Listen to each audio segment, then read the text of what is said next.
Ada seorang abid, ahli ibadah, zahid, orang yang zuhud, dunia tidak masuk ke dalam hatinya. Dia bernama Ibrahim bin Adham. Dia dokter penyakit hati yang merusak hati, riya, sum'ah, penyakit sombong, angkuh, takbur. Lalu datang seorang laki-laki menemui Ibrahim bin Adham radhiyallahu an, bertanya, "Wahai Tuan Ibrahim bin Adham, aku ini pelaku dosa. Banyak sekali perbuatan dosa. Dan aku ingin berhenti. Kira-kira apa yang bisa membuat aku berhenti dari dosa ini?" Maka Ibrahim bin Adham menjawab, 5 bilang kau lakukan, insya Allah kau berhenti dari buat dosa. Apa itu? Yang pertama, kalau ada niat dalam hatimu ingin melakukan perbuatan maksiat, jangan makan rezeki yang diberikan Allah. Ini yang pertama. Setiap ada niat dalam hatimu ingin buat dosa, jangan makan rezeki yang diberikan Allah. Insya Allah kamu berhenti. Lama dia berpikir. Paling lama tahan tidak makan, tidak minum 2 hari. Setiap mau buat dosa, jangan makan rezeki yang diberikan Allah. Wah, jurus ampuh luar biasa dari seorang tabibul qalbi, obat penyembuh penyakit hati bernama Tuan Ibrahim bin Adham.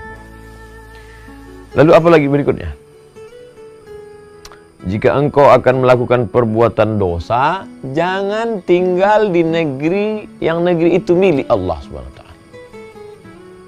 Ada niat dalam hatimu ingin buat dosa, ya. Tinggallah sejauh mata memandang, carilah permukaan bumi Allah, tapi yang bukan milik Allah. Tidak ada.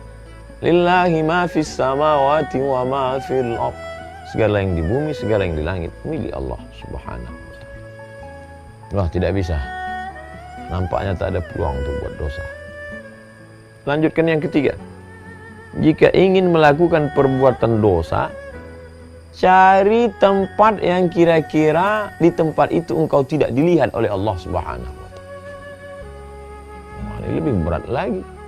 Wa huwa ma'akum aina ma kuntum. Dimanapun kamu berada, pandangan Allah, muraqabatullah, Allah senantiasa. Jadi kalau terlintas di hatimu ingin buat dosa, carilah di atas bukit, di tepi gunung, di tengah danau, di atas batu yang hitam, di tengah malam yang kelam. Kau tetap akan dalam pandangan Allah. La tudrikul absar wa huwa yudrikul absar. Dia tidak dapat ditangkap oleh mata, tapi dia dapat menangkap, melihat semua yang ada, punya mata di atas muka bumi Allah Subhanahu wa ta'ala. Yang keempat, ketika malaikat maut datang kepadamu akan mencabut nyawamu, katakan, tunggu. Ada niat dalam hatimu ingin buat dosa? Ya, silakan buat dosa. Tapi nanti ketika malaikat maut datang akan mencabut nyawamu, dapatkah engkau berkata, tunggu wahai malaikat, aku bertobat dulu. Berapa banyak orang yang mati dalam perbuatan maksiatnya, mati dalam perbuatan dosanya, mati dalam keadaan na'udzubillah su'ul khatimah. Lalu kemudian yang kelima. Yang kelima ini hampir saja laki-laki itu tak lagi dapat mendengarkan ucapan Ibrahim bin Adham karena dia larut dalam tangisan.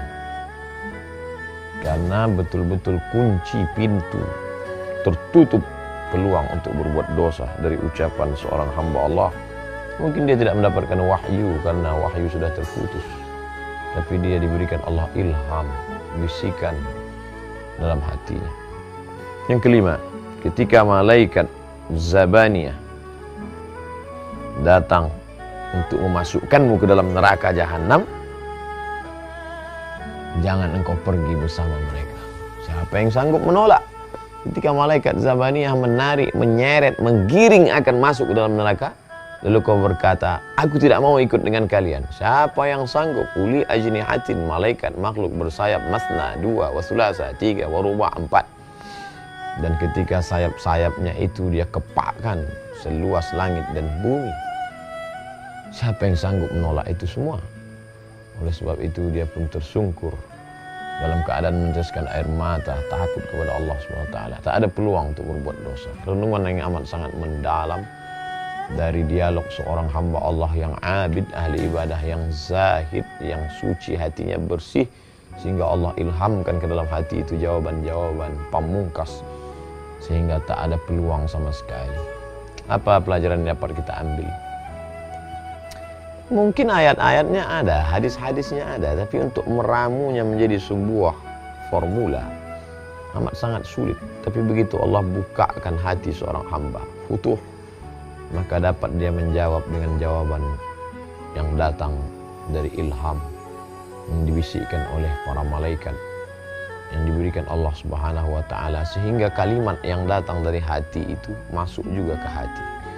Adapun yang dari mulut tak sampai ke telinga, jangankan masuk ke dalam relung hati yang paling dalam. Oleh sebab itu marilah kita merenung sejenak.